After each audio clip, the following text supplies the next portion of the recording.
고해순, 봉인된 24년, 지키지 못한 죄. 인물 고해순, 53세. 속 한 번 안 썩이고 손 한 번 안 가며 키운 자식이라 부모의 기대가 컸다. 집에 형사가 찾아오게 만들던 운동권 언니를 보며 일찍부터 대학에 가더라도 데모는 안 하겠노라 결심했다. 하지만 대학 입학한 바로 다음 날 너무 자연스럽게 박종철 열사 49제에 앉아있는 자신을 발견했다. 그날부터 87년 6월 항쟁 국면까지 함께하며 학생운동을 시작했다. 보장된 교사의 꿈을 포기하고 학생운동을 거쳐 통일운동, 제야운동을 하며 청춘을 보냈지만 후회는 없었다. 지금은 인권운동의 지근거리에서 인권을 지키는 파수꾼으로 살아내고 있다. 체록자 유혜정. 때 2019년 가을. 장소 체록은 모두 서대문에 위치한 인권연구소 창사무실에서 이루어졌다. 남겨진 상흔에 어렵게 성사된 인터뷰 내내 고해순 씨는 말을 골랐다. 굴곡진 삶에도 목소리는 나지막했고 담담했다. 국가보안법으로 감금된 세계. 고해순 씨는 국가보안법 이적단체 구성 및 고무찬양 혐의로 2차례 구속됐다. 모두 그의 20대 때 발생한 일로 그때마다 그는 두렵고 겁나는 자신에게 양심수로서 당당해야 한다고 수없이 최면을 걸었다. 첫 번째 구속 후 집행유예로 나왔으나 새로운 사건에 연루돼 1년 만에 다시 구속됐다. 그때 그는 임신 8개월 상태였다. 만삭 상태의 임산부에게 한겨울 교도소 생활은 녹록지 않았고 형 집행 정지로 석방된 지 사흘 만에 그는 이미 하늘로 떠난 아이를 낳았다. 그의 삶과 영혼이 송두리째 흔들렸다.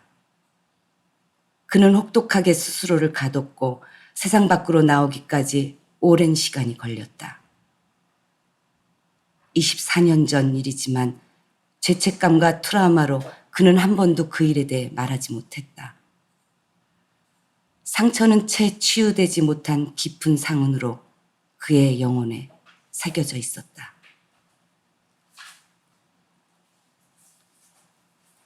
연행 장소 1993년 겨울 첫 번째 연행돼 구속됐고 그로부터 1년이 지난 1994년 겨울 두 번째 연행을 당해 구속됐다. 조사시설 광주 안기부. 수감된 곳 광주 교도소. 처음에는 의식적으로 지웠던 것 같고 그 다음에는 문득문득 튀어나올 때마다 현재의 내 삶에 크게 영향을 미치진 않는다고 생각했어요. 시간도 많이 지났고 상당 부분은 극복했다고 믿었으니까. 그런데 그런 이야기들 하잖아요. 어떤 식으로든 트라우마로 남아있을 거고 그걸 한 번은 꺼내놓고 대면할 필요가 있다고. 주변에서 그런 기회를 한번 갖는 게 좋을 것 같다는 조언을 듣곤 했는데 그냥 넘겼어요. 그러다 선생님 연락을 받은 거예요. 인터뷰 제안받고 처음에는 그래, 나한테도 한 번은 필요한 과정일 수도 있겠다 생각해서 하겠다고 한 건데 약속일이 가까워질수록 어떻게 설명할 수 없게 아픈 거예요. 그렇다고 뭔가 대단히 울컥해지고 우울해지는 건 아닌데 몸도 마음도 아파요. 내가 아직도 준비가 안 되어 있을 수도 있겠다. 내 스스로 그 일을 정식으로 대면하려면 앞으로 시간이 얼마나 지나도 같은 상태일 수 있겠다 싶으면서 인터뷰 안 하고 싶은 생각도 들더라고요. 그렇게 한 번을 미루고 두 번을 미루고 그러다 문득 이 인터뷰가 기록 작업하는 분들뿐 아니라 나에게도 정말 필요한 과정일 수 있겠다 싶어 나왔어요.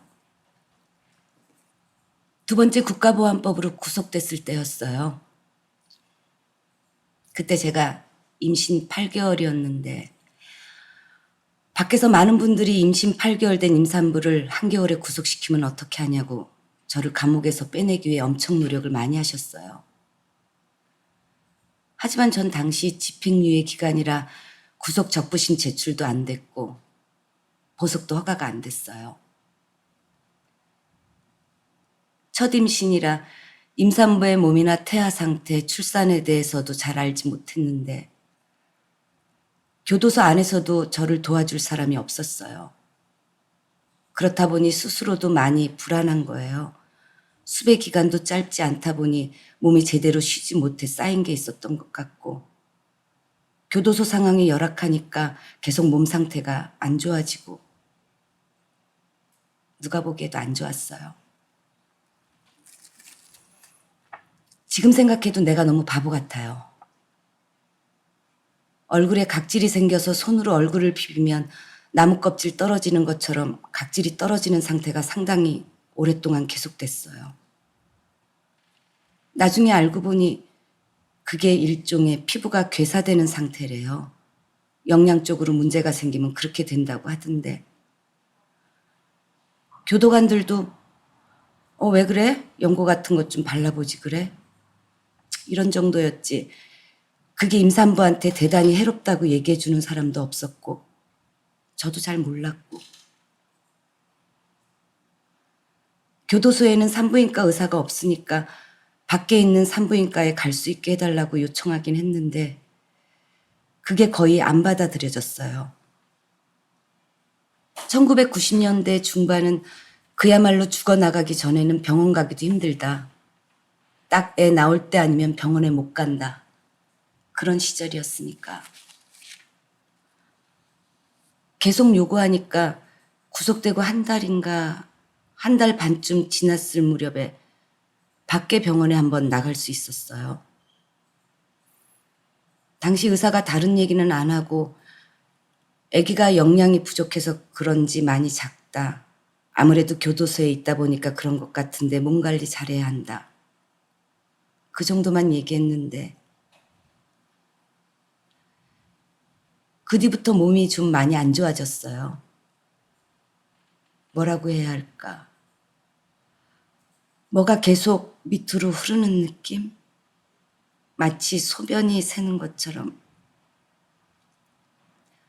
그게 애 나올 때 되면 그렇게 되는 건가? 그렇게 버티고 몸이 이상하다고 얘기하면 교도관들은 임신하면 이러저러한 게 다 나타난다 그런 식으로만 얘기했었죠. 그러다 이제 밑으로 뭔가가 엄청 많이 흐른 거예요.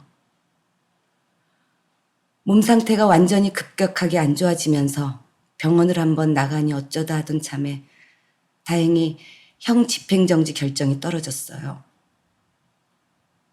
그때가 출산 예정일 한 달 전이었는데 제가 출소하는 날 기록적인 폭설이 왔어요. 그 뒤로도 3일 동안 눈이 어마어마하게 왔는데 부모님이 제가 너무 기진맥진해서 나오고 폭설이 오니까 바로 병원으로 갈까 하다가 우선 조금 기다린 거예요. 일단 쉬게 하자.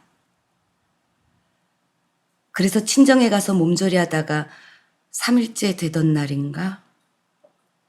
눈도 조금 잦아들었고 제가 갑자기 그날 아침부터 산통 같은 게 와서 급하게 병원에 갔죠. 가서 아이를 낳았는데 사산이라고. 그게 어제 오늘 일이 아니고 좀 됐을 거라고.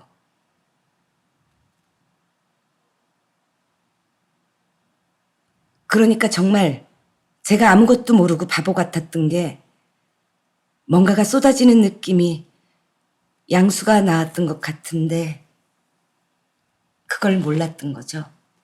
사실 산딸이니까 아이가 예정일에 딱 맞춰 나오는 건 아니니까 더 먼저 아이가 나왔어도 문제가 없는 거였잖아요. 근데 제가 그걸 몰랐던 거죠. 정신을 차리고 나니까 너무 죄스러운 거죠. 내가 대체 뭘 하겠다고 애를. 아무것도 모르는 그런 상황에서 나 혼자 괜찮다고 하고 내가 씩씩하다고 하면 애도 괜찮을 거라고 생각했다는 게 용서가 안 되더라고요. 이 사회를 뜯어 고치겠다고 그렇게 호기롭게 다녔으면서 어떻게 이렇게까지 무죄하고 무정할 수 있었을까? 도대체 난 왜 이렇게 바보 같았을까? 그때는 교도소에 아쉬운 소리를 하고 싶지 않았던 거예요. 너무 추우니까 뜨거운 물을 넣어달라 말라 하는 것도, 의료과장을 만나고 싶다는 것도, 밖에 있는 병원에 가겠다고 하는 것도, 아쉬운 척도 하고 부탁도 했었어야 하는데 뭘 해도 당당하게 쓸데없는 고집을 부렸던 것 같고, 퇴원해서 엄마네 집에 와 있는데 밥도 못 먹겠고 아무것도 못 하겠고 사람도 못 보겠고 남편도 방에 못 들어오게 했어요. 뭐라고 해야 할까? 머리도 가슴도 텅 빈 사람이 된, 그러니까 아무 생각도 못하고 아무 판단도 못하고, 그러면서 내가 감당하기 힘드니까 그때부터 무의식적으로 기억을 지웠던 것 같아요. 기억이 정말 완벽하게 하얗게 없어지고 그러더라고요. 주변에서 제 상태가 너무 안 좋으니까 정신과 상담을 받는 게 좋겠다고 하는데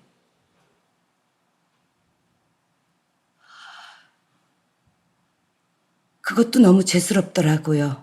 아이한테 내가 뭔 짓을 해놓고 나만 좀 편하게 살아보겠다고.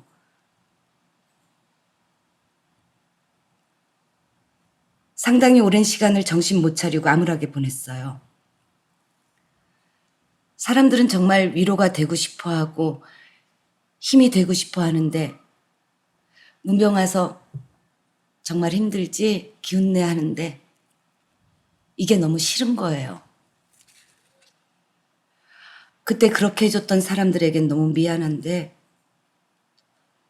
그런 말을 듣는 것도 너무 힘들고 그때는 아이에 대한 감정을 추스르지 못해서 위로를 받는 상황도 제가 잘 못 받아들였던 것 같아요. 한동안 텔레비전도 잘 못 봤어요. 어린아이들이 나오는 프로가 너무 많으니까. 그 뒤로도 상당히 오랜 시간이 지났는데도 그때 상처가 내 안에 고스란히 살아있구나 싶었던 게 다시 일 시작하고 어느 날 회의를 하는데 그날 회의에서 만난 분의 와이프가 사산을 했다는 얘기를 들은 거예요. 제가 사산이라는 단어에 꽂혔나 봐요. 그 이야기를 들은 때부터 감정 조절을 못하고 혼자 너무 복받친 거예요. 사람들이 왜 저러나 싶게. 그런데 전 그게 정말 내일 같고 그분에게 신경이 쓰이고 어쩌고 있는지 걱정이 되고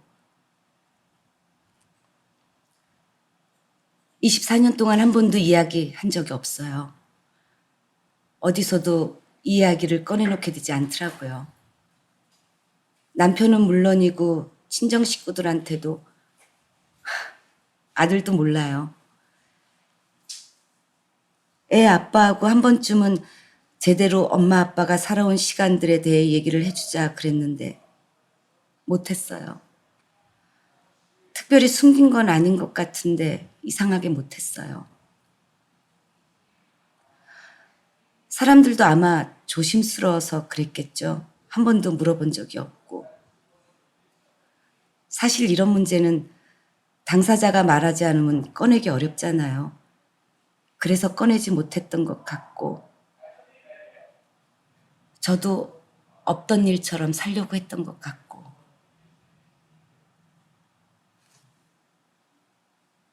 국가보안법으로 봐서는 제가 피해자인 게 맞는데 아이한테는 내가 가해자인 거잖아요. 종종 제 의지와 상관없이 국가보안법 운동에서 그 일이 회자되는 경우가 꽤 있었는데 내가 가해자라는 마음을 극복하기가 어려웠어요. 지금까지 목소리는 연기자 조민수였습니다. 이 목소리는 경기도 수원의 다산인권센터에서 진행되었습니다.